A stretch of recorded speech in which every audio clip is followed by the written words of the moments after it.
یہ جو درمیانی مخلوق ہے جنات، ایک اعتبار سے انسانوں سے افضل ہے،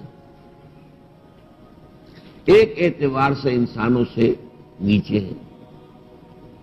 نیچے اس اعتبار سے ہے کہ انسان میں وہ روح بھی ہے جو پری بگ بینگ ایرا سے تعلق رکھتی ہے، جو اللہ سے بہت قرب رکھتی ہے، بہت قرب، جو اولین مرحلہ تھا تخلیق کا اس مرحلے سے تعلق رکھتی ہے، اور یہ جنات میں نہیں ہے۔ اس اعتبار سے آدم افضل ہوئے، لیکن یہ جو ہمارا حیوانی وجود ہے یہ جنات سے بہت کمتر ہے۔ ہمارا جو انسانی یا حیوانی وجود ہے اس کی فارم فکسڈ ہے، میری جو شکل ہے، حیت ہے، جسم ہے، یہ فکسڈ ہے۔ جنات شکلیں تبدیل کر سکتے ہیں، وہ انسانی شکل میں آ سکتے ہیں، وہ حیوانی شکل میں آ سکتے ہیں، وہ سانپوں کی شکل میں آ سکتے ہیں۔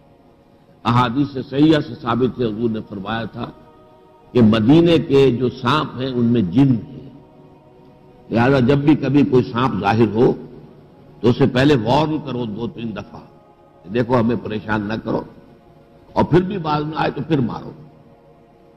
اور ایک واقعہ بھی جو موطا امام مالک میں درج ہے، اور موطا امام مالک آپ کو معلوم ہے کہ احادیث کا اولین مجموعہ ہے۔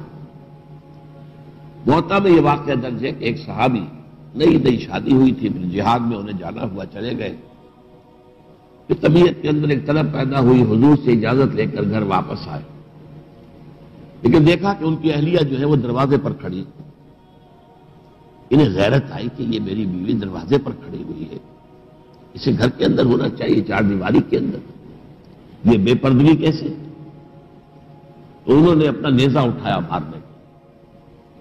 اس اہلیہ نے کہا کہ ذرا گھر میں جا کے تو دیکھو ہے کیا، میرا سبب کیا ہے جو میں یہاں کھڑی ہوں۔ جا کے دیکھا کہ ان کے بستر پر ایک سانپ کنڈلی مارے ہوئے بیٹھا ہوا،